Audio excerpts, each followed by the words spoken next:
mais on va revenir sur quelques mystères qui entourent un autre mythe de l'histoire égyptienne antique, c'est Néfertiti. Néfertiti qui elle aussi a disparu en quelque sorte. On a retrouvé plusieurs momies de grandes épouses royales dans la vallée des rois et je ne désespère pas de les faire toutes analyser pour, comme il est arrivé pour Hatshepsut que l'on a identifié, eh bien réussir à identifier parmi ces momies celle de Néfertiti.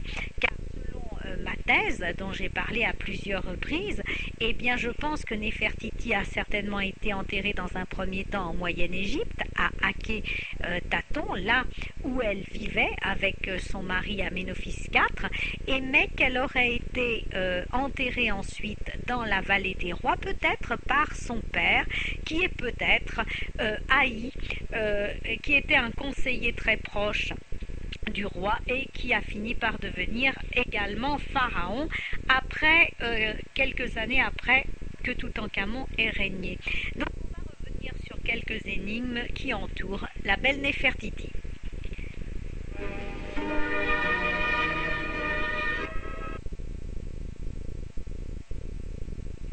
Violaine Vanoyek avec Samia qui m'accompagne fidèlement à la technique et nous partons sur les mystères de Néfertiti.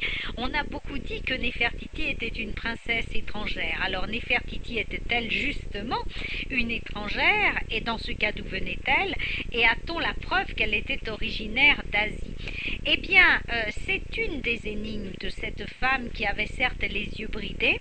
Donc on a dit d'abord qu'elle pouvait être nubienne et puis après on l'a examinée, on a dit qu'elle pouvait être asiatique et surtout comme il y a eu cette adoration pour le dieu soleil Aton pendant des années et que les asiatiques adorent le dieu soleil, eh bien on a pensé qu'elle avait pu influencer son époux Amenophis IV Akhénaton pour créer la ville du dieu soleil en Moyenne-Égypte que l'on a appelée, enfin qu'ils ont appelée Akhétaton.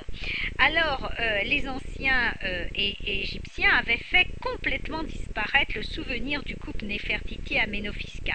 Il faut bien savoir que Néfertiti-Amenophis IV n'était pas du tout connu dans l'Antiquité et que par hasard on a vraiment retrouvé des restes de Néfertiti sur le site de Moyenne-Égypte qui nous a permis de mettre à jour cette grande épouse royale, mais il a fallu attendre le 19e siècle et des rois égyptiens ont contribué largement à faire oublier ce couple puisque il y a eu différentes entreprises qui ont été menées pour détruire les inscriptions du couple, les images du couple qui étaient devenues impopulaires précisément parce que ils ne vénéraient plus les dieux égyptiens, ils vénéraient le seul dieu Aton.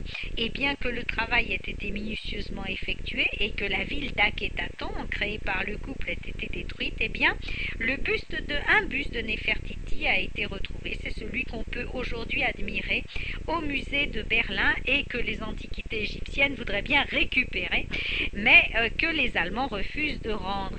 Et au moment des dernières découvertes à Akhétaton, les noms d'Akhénaton et de Néfertiti étaient vraiment inconnus et les chercheurs croyaient le site d'Akhétaton beaucoup plus récent et d'époque romaine. Donc vous voyez, Néfertiti aurait très bien pu rester inconnue dans l'histoire. Mais la découverte de ce buste est devenue célèbre et nous donna donc quelques indications sur cet inconnu. Alors plusieurs thèses furent élaborées à partir de la correspondance qui a été également retrouvée sur le site en Moyenne-Égypte par une paysanne.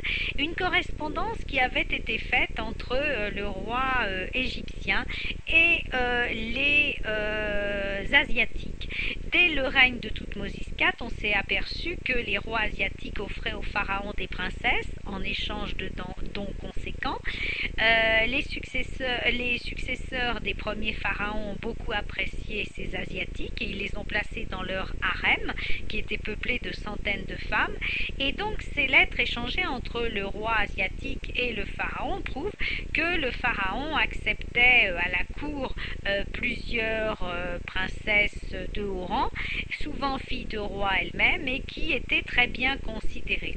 Alors on en a retrouvé trouvé une qui s'appelle Gelousepa et on a trouvé aussi une certaine Tadouepa, toutes les deux filles du roi asiatique de l'époque. Alors le roi aurait reçu en échange de ces deux filles des lingots d'or de la part du pharaon, et dans ses messages adressés au souverain égyptien, il se plaint même de ne pas avoir reçu tout l'or promis. Enfin, toujours est-il que cette Tadouepa aurait été assimilée à Néfertiti, qui aurait pris ce nom après son installation à la cour égyptienne, et selon les vœux de son premier époux Aménophis III, car Néfertiti aurait d'abord épousé Aménophis III avant d'épouser son fils Aménophis IV, devenu Akhénaton. Alors, une version précise que appelé Néfertiti, aurait pour la première fois rencontré Aménophis IV quand le prince avait été envoyé par son père dans un pays allié de l'Égypte au moment justement où il faisait son éducation et afin de connaître les tributaires de son pays. On raconte aussi que Aménophis IV aurait été très tôt attiré par cette jeune fille et dès qu'elle était à la cour, je vous l'ai dit, Tadouepa aurait pris le nom de Néfertiti. Mais est-ce que Tadouepa est bien Néfertiti? Alors on savait, comme je vous l'ai dit, que les Asiatiques adoraient déjà le dieu soleil, que les filles du roi asiatique étaient arrivées à Thèbes avec des vaisseaux à la proue ornés de la divinité solaire. Depuis le règne de Thoutmôsis IV, elles encourageaient l'entourage du roi à honorer ce dieu supérieur. Mais si Néfertiti était asiatique et qu'elle adorait le soleil, il semble subitement évident qu'elle ait convaincu son époux d'honorer la divinité solaire. Tout ça se tient. Cependant, eh bien, une autre thèse prouverait que Néfertiti n'était pas du tout une étrangère et que finalement elle serait tout simplement née en Égypte, qu'elle appartenait à la famille royale, qu'elle fréquentait la cour et que donc Aménophis III et Aménophis IV avaient l'occasion de la rencontrer très souvent, et elle est donc devenue tout naturellement grande épouse royale. Donc Tadouepa, qui existe bien sûr dans l'histoire, serait donc une autre femme, fille du roi asiatique, puis devenue femme des pharaons égyptiens. Mais il faut bien distinguer en fait les Asiatiques de Néfertiti, qui, selon la dernière thèse, seraient donc égyptiennes.